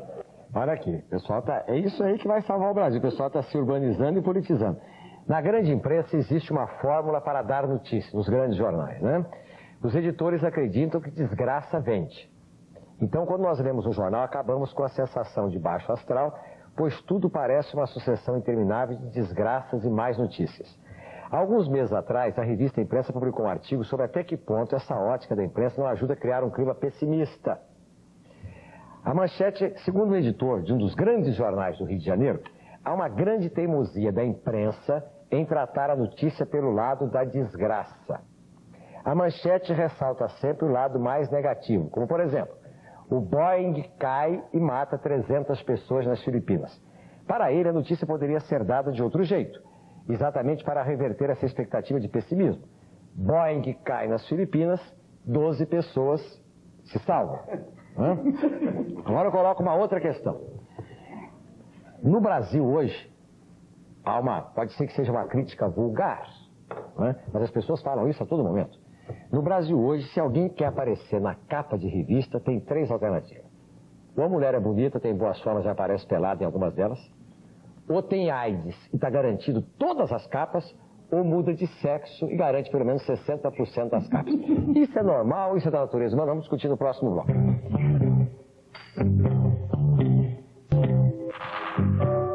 Aqui está escrito assim: religião é pessimista ou otimista? Bem, vamos colocar a coisa de uma outra forma. Que papel tem a religião no pessimismo ou no otimismo das pessoas? Terezinha? Papel tem a religião? Se ela tem algum papel no otimismo, tem alguma influência no otimismo ou no pessimismo das pessoas? Religião aqui entendida como uma crença num ser superior, né? Seja de natureza... Transcendência. Transcendência. Olha, eu acredito que tem, assim. Talvez tivesse que até elaborar melhor a resposta a essa pergunta, né? Mas... porque já entra a religião é muito a minha especialidade, né? Mas vamos ver, como que é? Fala, já. Eu acho que aí precisa... Vamos desmistificar um pouco esse assunto, né?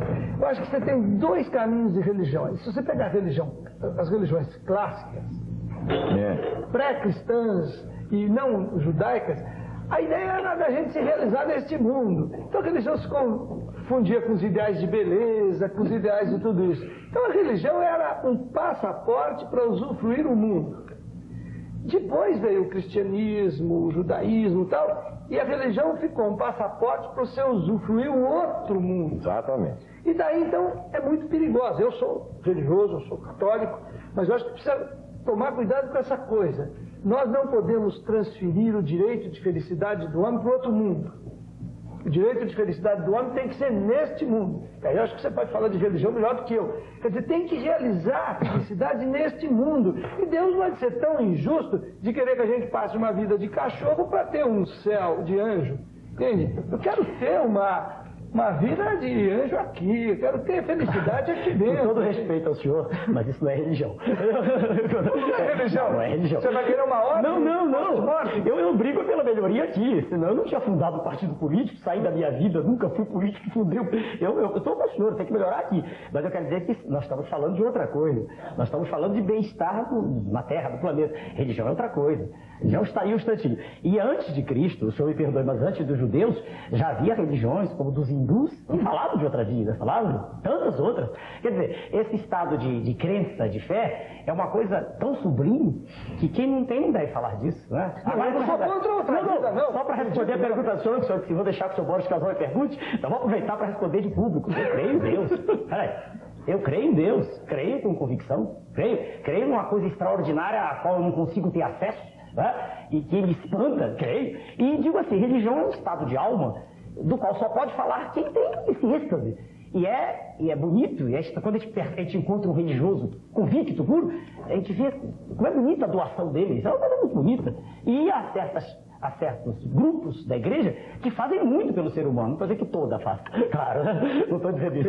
Existem facções da igreja que são muito reacionárias, a gente sabe disso, né? Mas há muitos grupos aí que tentam melhorar a condição do homem. Sim, mas aí entra no princípio que ele estava falando, né? Viva mas aí na Terra, esses o que eles fazem aqui. Esses grupos estão atuando numa coisa que não é, veja bem, um princípio fundamental. Você só ouve um teólogo convicto falar, a religião fala do espírito, né?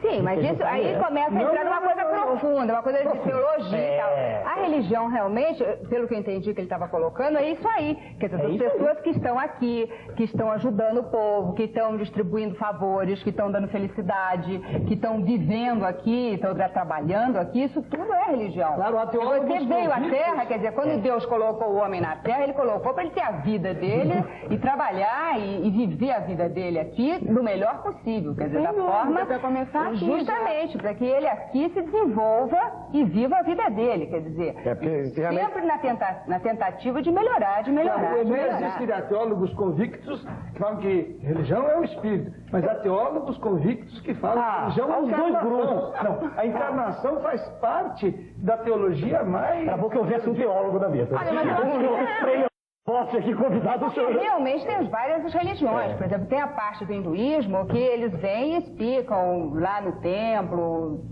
parados, meditando. Quer dizer, é uma forma de vida, uma escolha de vida.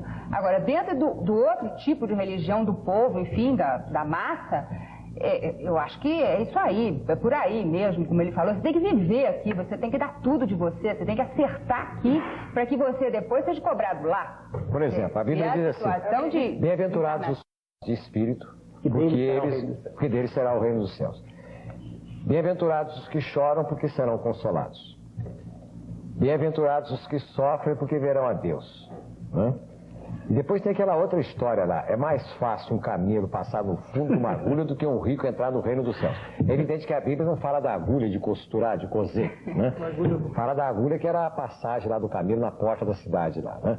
Mas de qualquer forma é uma discriminação contra o rico. Então eu pergunto o seguinte, não seria mais fácil a gente, por exemplo, ter uma religião que dissesse assim, vamos ser felizes aqui e lá? Eu acho que não é uma discriminação dos ricos, se você me dá licença.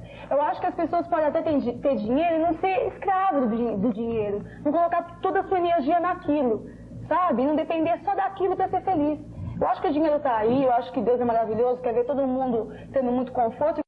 E não podemos separar, acho que religião de espírito, porque o espírito sempre está dentro da gente.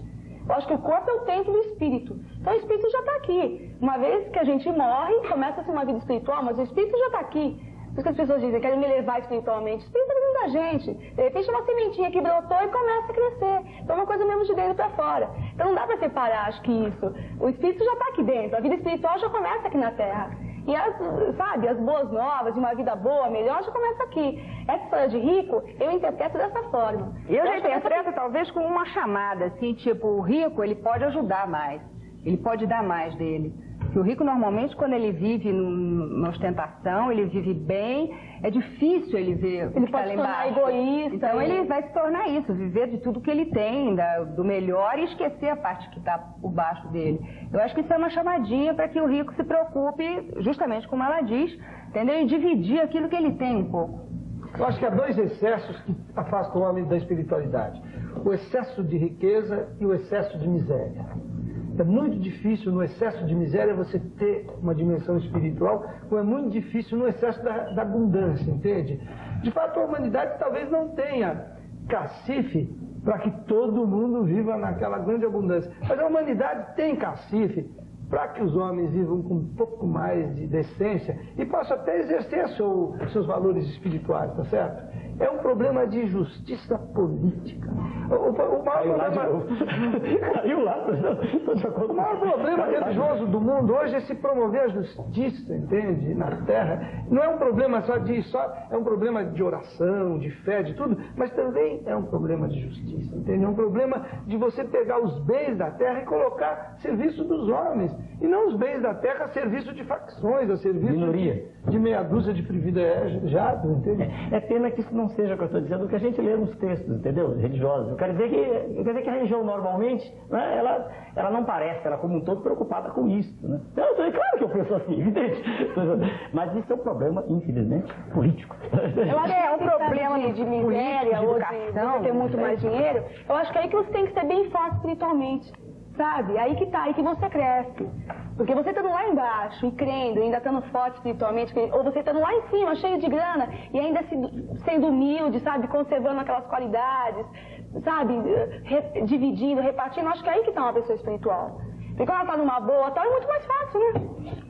Eu acho aí a coisa individual muito difícil de se analisar. Cada homem tem o seu caminho para chegar a Deus, entende? No plano pessoal. Agora, nós aqui estamos falando um pouco da sociedade. Como é que a sociedade tem que provisionar as condições para que os homens se realizem. Sem dúvida que os valores externos influenciam demais, mas eu acho que é aí que está, por isso, uma coisa espiritual é uma coisa muito profunda. Aí que está a espiritualidade, quando você não tem o que comer, você está numa boa, que ele falou, né? Bem-aventurados que choram, porque o cara está chorando, é difícil. Claro, é muito mais fácil você estar com a barriguinha cheia e falar, estou numa boa, creio em Deus, divido, reparto, né? Por exemplo, eu digo assim para uma pessoa, olha,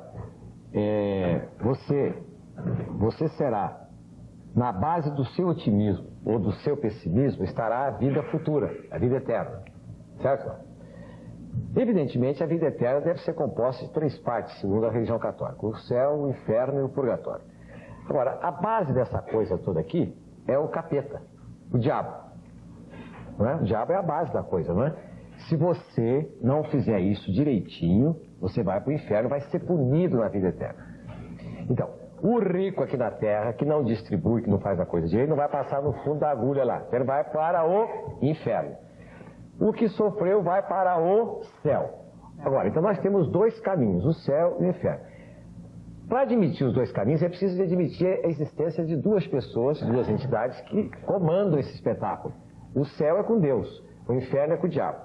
O Papa disse no final do ano passado, Sua Santidade, que o diabo existe. É uma frase curta, não vou dizer grossa, que eu não quero ser indelicado com Sua Santidade, mas diz assim: o diabo existe, ponto.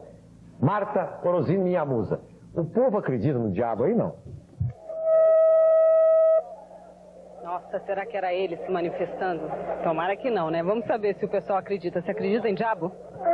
Eu acho que não. Esse negócio de diabo eu não acredito, não. Acho que tem alguns diabos na Terra aí.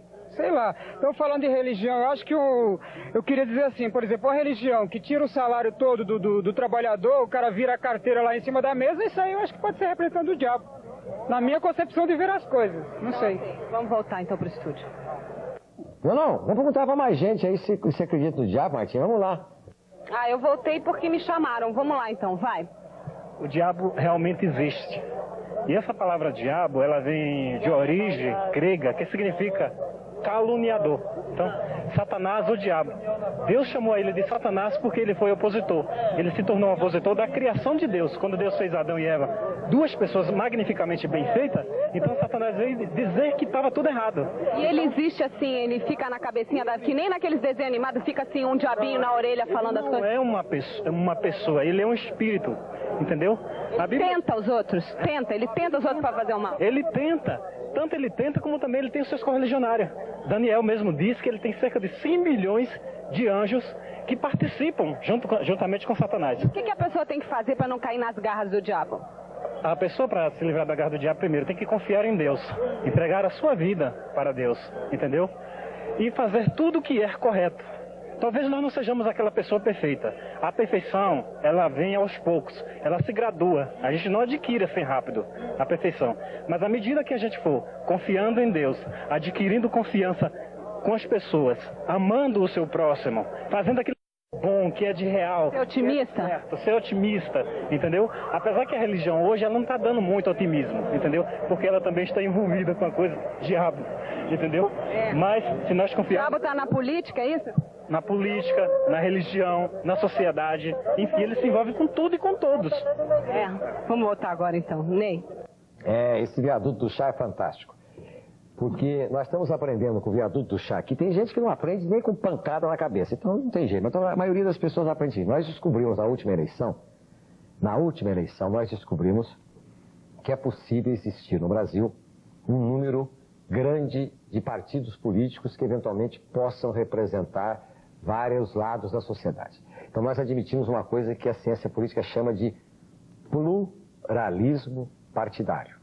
Pluralismo ideológico. Quer dizer, podemos ter 20, 30 partidos, 5, 2, que possam conviver harmonicamente na disputa do poder. Não precisa ter sempre um partido bom, um partido ruim.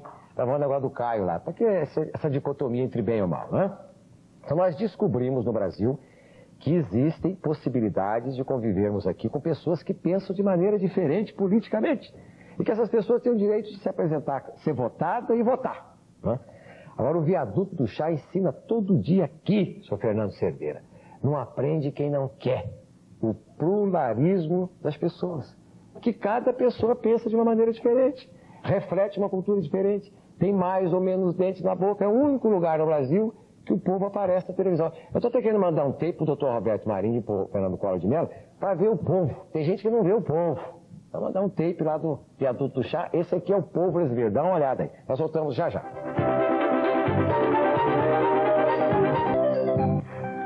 Olha aqui, essa história de que os jovens de hoje são o país de amanhã já não está agradando boa parte deles.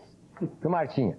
O que poderia ser um grande orgulho repercute também um fardo de 8,5 milhões de quilômetros quadrados, que nem todos querem carregar. Há quem prefira lavar as mãos com outra história.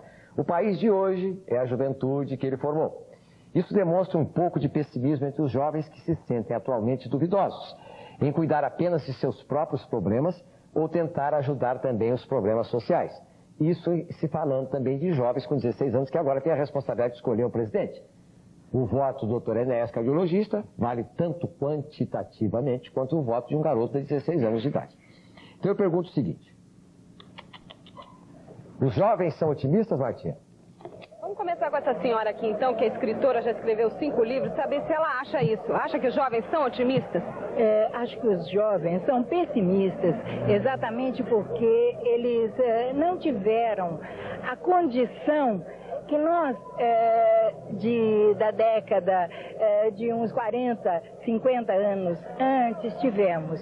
Porque nós aprendemos a lutar por nós aprendemos a cavar o ouro, E não recebemos tudo de mão beijada. Então o jovem de hoje é pessimista porque ele ouviu falar em pessimismo. Porque o pessimismo é estado de espírito. Tá bom, deixa eu ver aqui. O que você acha disso? Você é pessimista? Olha, eu concordo um pouco com ela. Que ela disse que os jovens, antigamente, eles aprenderam a cavar, né?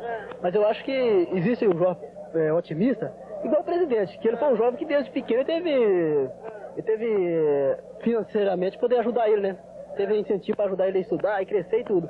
Mas agora um jovem que desde pequeno ele é obrigado a lutar sozinho, igual existe muitos aí pelas ruas, ou que sai de outros estados para vir para um outro estado diferente para trabalhar, ele tem que ser pessimista, porque... Você então é um exemplo desse tipo de jovem? Um exemplo. Existem outros exemplos até piores do que eu, né? Que eles aprendem a lutar. E através de lutar, eles são armados para enfrentar também, né? E se ele for otimista, ele tá tudo legal para ele, se por acaso tem uma desgraça em cima dele...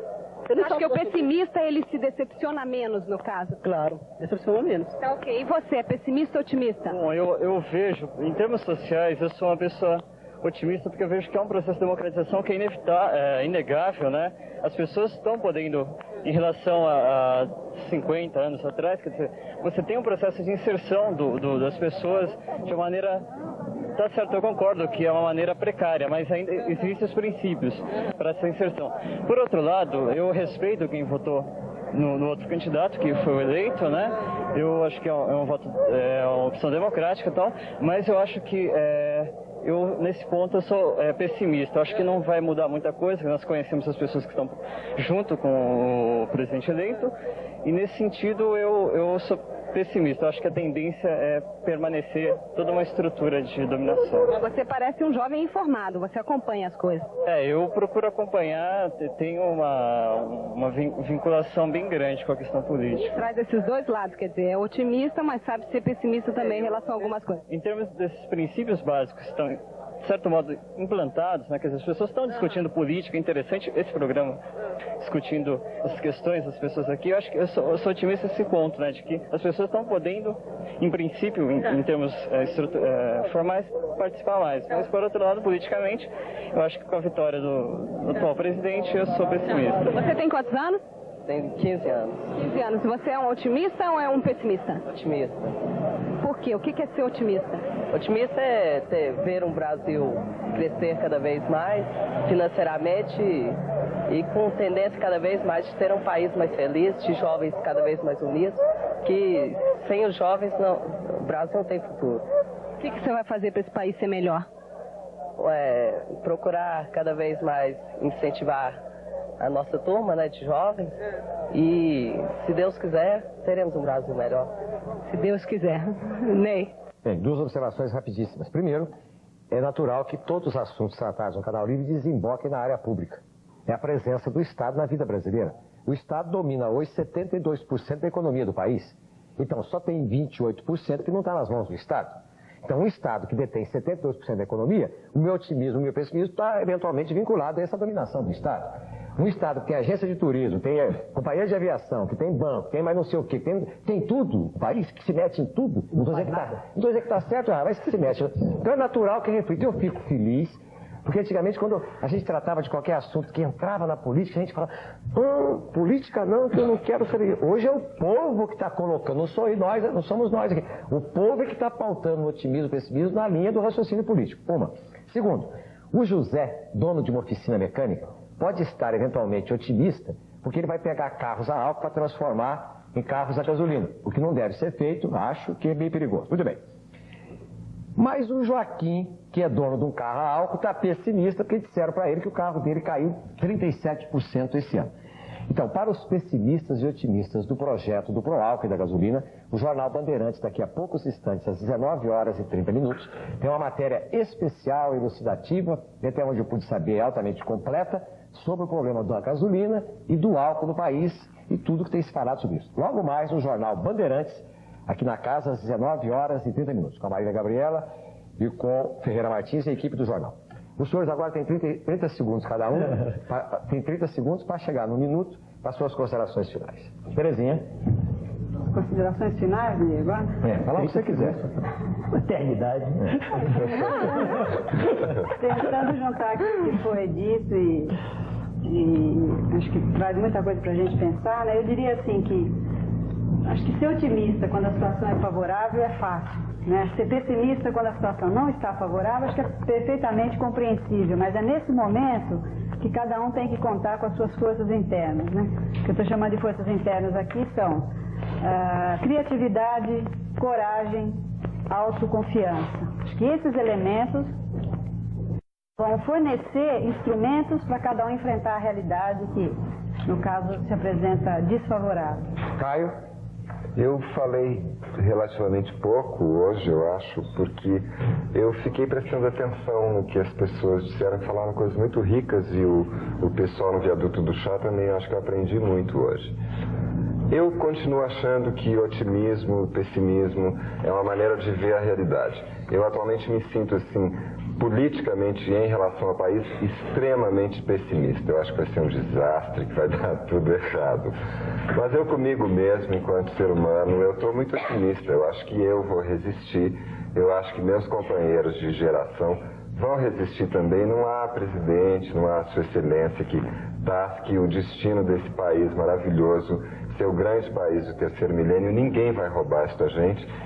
E eu acho que, como a Terezinha falou, eu acho que é o momento da gente se testar numa hora da história do país tão negativa e vamos resistir, vamos acreditar que vai dar certo, porque nós somos ótimos e esse país é nosso. Esse país não é de mais ninguém, a não ser de nós mesmos.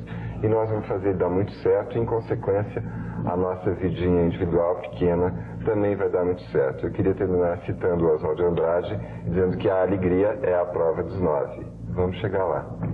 Dr. Jorge Cunha Lima tem uma empresa, que é uma empresa voltada para o lucro, mas voltada também para a área cultural, que, aliás, é uma observação de 15 segundos só.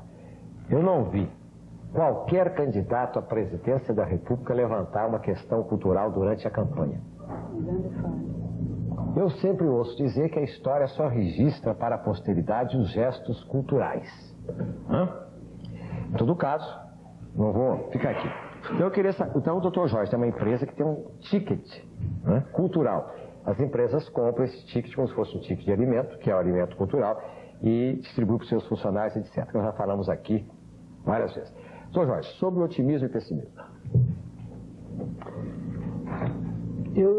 Quando você tocou na questão cultural, eu que comecei o programa tão otimista e tão... Falei, será que eu vou terminar pessimista? E aí, eu acho que, de fato, há uma desatenção para o programa cultural. Quer dizer, os valores do nosso povo que se expressam através da arte, de tudo isso, são esquecidos pelos políticos. E nós ficamos num país meio de surdo e mudos exatamente porque esses valores são colocados como assunto de segunda categoria. E a cultura não pode ser um assunto de segunda categoria dentro de um país. Apesar disso, eu continuo otimista, porque quando toda vez que eu vejo esse programa, eu gosto de olhar o viaduto, ver o que a Martinha fala. E lá a gente vê que o povo tem um bom senso com relação ao otimismo muito grande. Otimismo quer dizer a potencialização dos seus valores para ganhar a sociedade que ele deseja, entende, o povo? E eu sou otimista porque o povo sabe buscar um dia a sociedade que ele merece. Lília? Eu tenho que falar que eu confio nos jovens, por exemplo, nós todos. Eu acho que o otimismo é uma coisa que vai para frente, qualquer coisa vai para frente com otimismo. Fiquei muito contente nas eleições, com a turma toda vibrando, com otimismo. Isso é otimismo, quer dizer, todo mundo na rua, cada um com o seu partido, cada um lutando por aquilo que queria. E eu não acredito, meu problema não é governo, meu problema é povo, eu acredito no povo. E se o povo está unido, se o povo realmente é otimista, esse Brasil vai para frente. A dona Lilian, quando eu cheguei aqui no estúdio, ela falou assim, tô meio nervosa, porque é a primeira vez, não sei o quê. Como a senhora viu, não doeu. Não. Não. Segundo, já pode fazer novela na Globo, na TVS, na Bandeirantes, porque tá soltinha. Doutora Enéas. Olhando para o relógio, eu primeiro queria aproveitar para agradecer uma cerimônia da qual eu participei ontem no Colégio do Rio de Janeiro, o Colégio Sousa Marques, onde uma série de garotos novos, eu posso chamá-los assim, que são adolescentes, 16, 18 anos, me deram um prêmio. E eu, ao agradecer, eu disse que o que mais me impressionou na ocasião, e eu repito aqui para os que não conhecem o trabalho daquela professora, dona Estela Souza Marques, foi ordem. Voltei à tecla. Eu fiquei impressionado com uma escola que eu gostaria de construir. Eu vi alunos tocando instrumento, eu vi um coral, eu vi a professora levantar a mão e dizer todos de pé, todos ficaram de pé. Eu fiquei estupefato. Meu Deus, isso ainda existe. Quer dizer, uma escola funcionando em moldes tradicionais, uma escola onde os meninos falam corretamente a língua, onde há um esmero no manifestar. E isso, como isso é meu modelo de educação, que eu não acredito na guinada toda que foi dada, eu queria dizer que é possível, nesse oceano em que nós vivemos, né? É possível encontrar pequenas ilhas, ilhotas de negação de entropia. E eu creio nesse esforço, que poderia, claro, ser mais rápido se começasse assim uma margem do governo, mas pode ser um esforço de grupos isolados. Eu acredito nisso, piamente. Por isso, eu criei partido político, por isso eu estou me lançando no Brasil inteiro, não candidato, mas chamando pessoas para... E eu creio na força que existe em cada ser humano, em cada um de nós. Eu acredito no homem, eu sou otimista. Virgínia? Eu agradeço a participação, realmente foi ótimo estar aqui com vocês. E vocês estão aqui falando, eu estou realmente me lembrando de uma coisa que tem sido muito louca nesses últimos tempos, né? Eu queria mandar um beijão para minha avó, que acabou de fazer uma operação, amputação, e tem sido um exemplo de otimismo na minha vida. Sabe, uma pessoa que está cheia de vida dentro dela. Então, acho que é por aí. De repente, é uma coisa que vem de dentro da gente, que a gente tem que buscar isso. Com otimismo, a gente vive, a gente sorri, as pessoas, acho que já são vitoriosas, a partir que elas se posicionam nessa linha, né, dessa forma. Eu acho que o pessimista é um perdedor, não está com nada, não vai chegar a lugar nenhum, não vai nem começar, porque ele já acha que não vai dar certo. Então, eu sou uma pessoa completamente otimista e eu acho que a gente tem mais do que ser mesmo, não tem por onde, né? O que restou é por aí, vamos puxar daí, né? Puxar do otimismo mesmo. Bem, o Canal Livre deste dia da semana tratou aqui de otimismo e de pessimismo. Nós tivemos a honra de contar aqui o Dr. Jorge Cunha Lima, escritor, empresário, dono da agência de publicidade ADEX, ex-secretário da Cultura do governo Montoro e ex-presidente da Fundação Casperibe e empresário na área de ticket cultural. A Lilian Mello Bomeni, que é empresária do ramo de turismo e hotelaria, tem a Cabana Búzios Empreendimentos Turísticos Limitada lá em Búzios. A doutora Terezinha Tomé Batista, que é psicóloga, o Caio Fernando de Abreu, escritor, Dr. Enéas Ferreira Carneiro, cardiologista, professor de eletrocardiografia no Rio e São Paulo e ex-candidato à presidência da República do país. A Virgínia Novick, modelo aí de sucesso das lojas Marisa da televisão brasileira. Daqui a poucos instantes, o noticiário local, noticiário de São Paulo, e a TV Bandeirantes hoje vai apresentar um assunto que está em todos os jornais, todo dia está tendo uma confusão danada. Tem gente aí, um assunto complicado, dizem que está faltando álcool, que vendeu açúcar em vez de fazer álcool. Dizem que não, que a Petrobras é que está contra os carros a álcool. A grande verdade é que nós iniciamos no Brasil uma alternativa energética histórica. País pobre, terceiro-mundista, subdesenvolvido, conseguimos criar aqui um projeto chamado ProAlco. E o negócio deu certo aqui no Brasil. E tanto está dando certo que os norte-americanos agora vão adotar na sua utilização energética lá do combustível, 80% de gasolina misturado com 20% de álcool. Porque os americanos verificaram que a poluição diminui com esta mistura que nós inventamos aqui no Brasil. Imagine, nós aqui inventamos essa mistura. Nós temos áreas enormes que podem ser plantadas ainda e estão passando por uma crise que para muita gente é uma crise de falta de vergonha. É um assunto altamente controverso. Já tem gente aí, eu sei até de um diretor da Petrobras que mandou modificar o seu carro de álcool para gasolina. Então a pessoa já fica mais assustada. Se o diretor da Petrobras manda o carro dele na oficina e fala, olha, não quero mais que seja a álcool, transforme os bichos na gasolina. Então quem tem carro a álcool fica desesperado. Não é verdade? Então é um assunto polêmico que envolve o governo, envolve até o monopólio da Petrobras, envolve subsídio, envolve venda de gasolina para o exterior a preço mais barato porque sobra. Agora, tudo isso a gente pretende dar um esclarecimento logo mais no Jornal Bandeirantes, às 19 horas e 30 minutos aqui na casa, numa matéria especial. Tenham todos um bom fim de semana. Pelo amor de Deus, me assistam amanhã às 10h30 da noite, sábado. É dia 13, né? Entendeu? Quando eu estava na quinta-feira, eu ganhava da TVS e da Globo. Agora minha na sexta, então os homens me dão a conta aqui. Muito obrigado, bom fim de semana e muito obrigado aos senhores.